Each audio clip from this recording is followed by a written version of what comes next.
What's up guys, I'm back here in Mining Simulator 2, and today we'll be going over my top 12 worlds that are currently in the game so far. I will be ranking the worlds on these three things: their quality, their content, and new features. So with that out of the way, make sure you hit the subscribe button, grab some popcorn, and enjoy. Number 12, and probably the most obvious, the Halloween world. This, in my opinion, had to be the worst event in the game so far.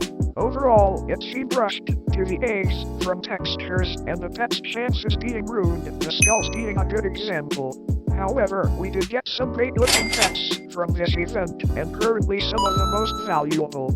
So ranking this world, it'll get a 3 for quality, a 5 for content, and a 5 for its features, giving it a final score of 13. Number 11, the Mystic Forest. This used to be and still is one of my favorite worlds. However, the content has been slowly slipping away, and there is barely anything to do or grind for anyway, besides 2 secrets and an ancient.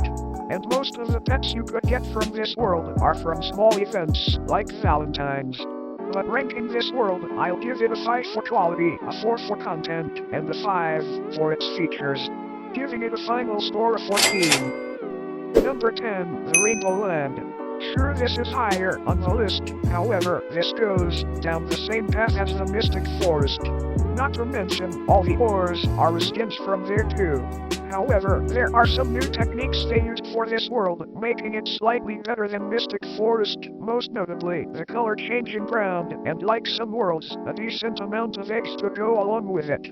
So, this gets a 5 for quality, a 6 for content, and a 5.5 for its features, giving it a final score of 16.5. Number 9, the Atlantis.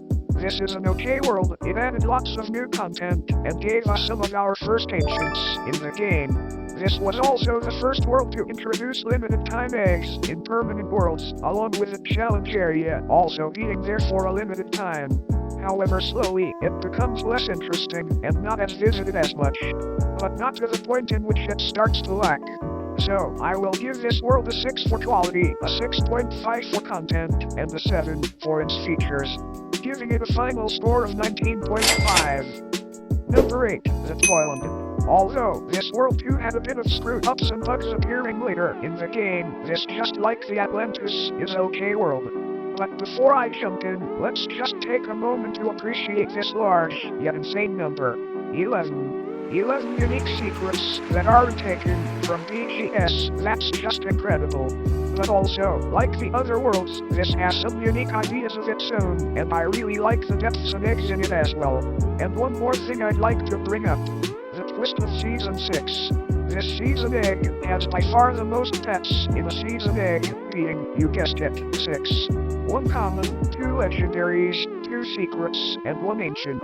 But anyways, I will give this world a 7 for quality, an 8 for content, and a 6 for its features, giving it a final score of 21.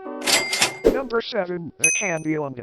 This world introduced us with an upgrade for pets, being enchants, and just that alone is something that drives new and experienced players back to the world. I'd say this is also a hot spot for newcomers if you'd like to hatch your first secret, and also a place for some quick value. Hiding with a Toyland, both also have the second most amount of eggs in a permanent world that requires space travel. Therefore, I give this world an 8 for quality, an 8 for content, and a 7 for its features, giving it a final score of 23. Number 6, Cyber Galaxy. This is my favorite world that I like to come to in my spare time, and also brings back some memories from Mining Simulator 1. In forms of eggs, this has the most in the world that requires space travel, being 6, also having some original pets such as the virus core and the robotic Leviathan. Along with that, you could visit this world when the 𝗔𝗰𝗴𝗶𝗀𝗀𝗀 treasure hunt was going on for some clues, which was very cool and gave something that made you want to come back to the world. So, this world will get an 8 on quality, an 8 for content, and an 8 for its features, giving it a final score of 24. Number 5, and the most recent of the bunch, the Spring Event. Or in other words, the wannabe St. Patrick's Event.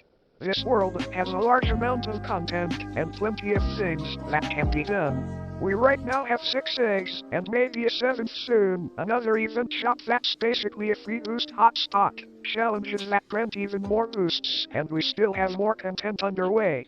However though, I do wish we got something similar to the VGS Easter egg hunts. If it was included, this world will be much higher on the list.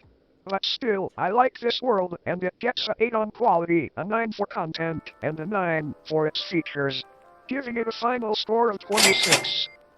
Number 4, the Overworld. This is the big hotspot for permanent worlds, and has given us tons of content in the past. To name a few, we have the Gem Genie, season quests, event eggs, nice redesigns, and to the OGs, the fireworks show from the patriotic event, oh, and the 4 mystery eggs. But I'm sure you know where I'm going with this. So, this gets a 9 on quality, a 9 for content, and a 9 for its features, giving it a final score of 27. Number 3, St. Patrick's World. This was so far the largest update we've had this year, and has given us a very good amount of content over the span of 4 weeks. We have received 6 eggs, with some new and returning pets, spin to win, a St. Patrick's Pass, an event shop, a challenges area, and even Season 10 had a bunch to offer for the St. Patrick's update. The design of the map didn't disappoint one bit, and I enjoyed all of that too. Therefore, this world will get a 9.5 on quality, a 10 for content, and a 9 for its features, giving it a final score of 28.5. Number 2, the Christmas World. To start with this, let's talk about the extremely large map. This design was incredible, and the developers did such a good job with this. The world icon also looked really well done, and snowflakes falling on every map was a nice treat too. We got 6 eggs in the world, all containing some amazingly done secrets and ancients, such as the Eternal Snowflake and Krampus, and also a free secret too, which is great for new players. But anyways, I'll give this world a 10 on quality, a 10 for content, and a 9 for its features, giving it a final score of 29. And now, for the number 1 world in the game, the Summer Fair. This was the first event world introduced to the game, and held tons of incredible content and things to do, putting Mining Simulator 2 on its peak player count at the time. There was fishing, Connect 4, paint the tiles, a rideable Ferris wheel, an event shop, a fish index, a treasure hunt, and 4 new eggs. That may not sound like a lot of eggs to hatch, but they were all original pets and concepts, and looked very cool too. But I'm sure you know where I'm going with this. Therefore, this world gets a 10 on quality, a 10 for content, and a 10 for its features, giving it a final and perfect score of 30. But there you go, that's my list of the top 12 worlds so far.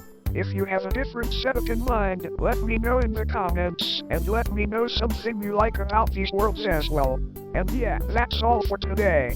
If you'd like to see more videos, please consider subscribing. And until then, I'll see you guys in the next one. Bye bye.